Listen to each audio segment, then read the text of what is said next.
మనకు fetal medicine అనే ఒక బ్రాంచ్ ఉందండి. ఎక్స్క్లూజివ్గా ప్రెగ్నెంట్ ఉమెన్కి చేసే స్కాన్స్ అందులో చేయబడతాయి. చాలా మేజర్ అనామలీస్, మేజర్గా ఉండే ఇబ్బందులు డెఫినెట్గా అందులో పికప్ చేయొచ్చు. కాకపోతే మనం గుర్తుపెట్టుకోవాల్సింది ఏంటంటే science is not perfect, it is evolving. అంటే డైలీ అభివృద్ధి చెందుతుంది. సో ఇంకా మనం ఆ పర్ఫెక్షన్ స్టేజ్కి రాలేదు. సో అన్నీ మనం ముందే గుర్తించచ్చా అంటే గుర్తించలేం. మేజర్వి డెఫినెట్గా గుర్తించవచ్చు. కొన్ని ఎలా ఉంటాయంటే మనం ఒక స్కాన్లో అనామలీ స్కాన్ అని చెప్పి చేస్తాము, అందులో కనబడుతుంది, తర్వాత వచ్చే స్కాన్లో అదే మాయమైపోతుంది. లేదా అనామలీ స్కాన్లో కనబడదు, తర్వాత స్కాన్లో బయటపడుతుంది. సో ఇలా సైన్స్ అనేది చాలా కన్ఫ్యూజింగ్గా కాంప్లెక్స్గా ఉంటుంది. సో మనం 100% కాదు సైన్స్లో, కాకపోతే మనం చేసే ప్రయత్నం అది ముందే గుర్తించడానికి. సో అలా గుర్తించినప్పుడు మనము ఇక్కడ ఒక 3 ఇంపార్టెంట్ ఫ్యాక్టర్స్ పేరెంట్స్తో డిస్కస్ చేయాలి. ఫస్ట్ థింగ్ ఏంటంటే ఈ ప్రాబ్లం ఉండడం వల్ల బేబీ పుట్టక ముందే చనిపోయే అవకాశం ఉందా లేదా, లేదా పుట్టిన వెంటనే చనిపోయే అవకాశం ఉందా లేదా, ఈ విషయం క్లారిటీగా చెప్పాలి వాళ్ళకి. సపోజ్ అట్లాంటి అవకాశం లేదనుకోండి, సో నెక్స్ట్ డిస్కషన్ ఏంటంటే ఈ పర్టికులర్ కండిషన్కి ట్రీట్మెంట్ అనేది ఉందా లేదా. సో ఆ ట్రీట్మెంట్ ఎప్పుడు చేసుకోవాలి. కొంతమంది పిల్లలకి పుట్టిన వెంటనే చేసుకోవాలి, కొంతమంది పిల్లలకి పుట్టిన తర్వాత కొన్ని రోజులు ఆగి చేసుకోవచ్చు.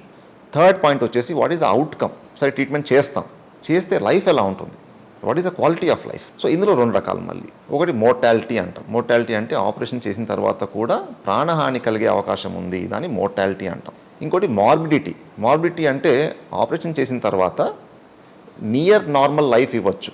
100% నార్మల్ ఇవ్వకపోవచ్చు, బట్ నియర్ నార్మల్. ఎంత నార్మల్, 90% నార్మలా, 70% నార్మలా, 80%.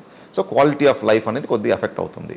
లేదా ఒకసారి ట్రీట్మెంట్ చేసిన తర్వాత మళ్ళీ హాస్పిటల్ విజిట్స్ రావడము, మళ్ళీ ట్రీట్మెంట్ అనేది ఫాలోఅప్ చేసుకోవడం అవసరమా లేదా. సో ఇది మార్బిడిటీ. సో 3 విధాలుగా ఎక్స్ప్లెయిన్ చేస్తాం.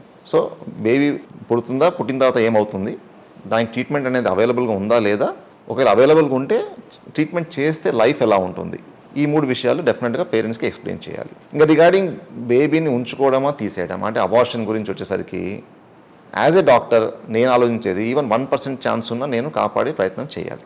కాకపోతే ఇక్కడ అబార్షన్ అనేది డెఫినెట్గా క్లియర్ కట్గా ఉందనుకోండి, అంటే ఈ బేబీ సర్వైవ్ అయ్యే అవకాశమే లేదు అన్నప్పుడు నేను ఖచ్చితంగా అబార్షన్ చేయించుకొని రికమెండ్ చేస్తాను. ఎందుకంటే ఆ బేబీ సర్వైవ్ అవ్వదు. అలా కాకుండా బేబీ సర్వైవ్ అవుతుంది, ట్రీట్మెంట్ కూడా ఉంది అన్నప్పుడు యాజ్ ఏ డాక్టర్ ఈ డెసిషన్ని నేను ఫ్యామిలీకి వదిలేయాలి. 2 ఎగ్జాంపుల్స్ చెప్తాను. ఇప్పుడు ఒక 45 years లేడీ ఒక ఇన్ఫర్టిలిటీ ట్రీట్మెంట్ తీసుకొని ప్రెగ్నెన్సీకి వచ్చింది. సో ఆ బేబీకి సడన్ ప్రాబ్లం ఉంది, ఆ ప్రాబ్లంకి ట్రీట్మెంట్ కూడా ఉంది.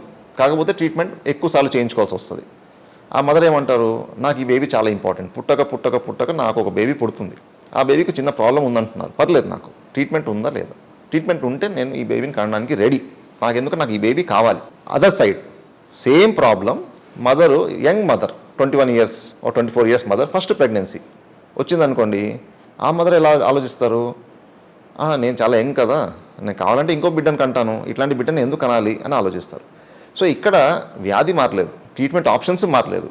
ఏం మారింది అంటే వాళ్ళ ఫ్యామిలీ ఎన్విరాన్మెంట్, వాళ్ళ ఫ్యామిలీలో ఉన్న ప్రెషర్స్, వాళ్ళకున్న అండర్స్టాండింగ్ ఇవన్నీ మారాయి. సో అందుకే ఎప్పుడైతే మనకు ట్రీట్మెంట్ అవైలబుల్గా ఉంటుందో ఈ ఉంచుకోవాలా తీసేయాలా, అబార్షన్కి వెళ్ళాలా వద్దా అనే decision always leave it to family to decide. ఆ బేబీ వాళ్ళకి ఎంత ఇంపార్టెంట్ అనేది వాళ్ళకే అర్థమవుతుంది. ఎందుకంటే వాళ్ళ ఫ్యామిలీ డైనమిక్స్ ఏంటో మాకు తెలియదు, సో వాళ్ళ మధ్యలో ఏం జరుగుతుందని మాకు తెలియదు. సో వాళ్ళే ఒక డెసిషన్ తీసుకోవాలి, మనం గైడ్ చేయగలం అంతవరకే.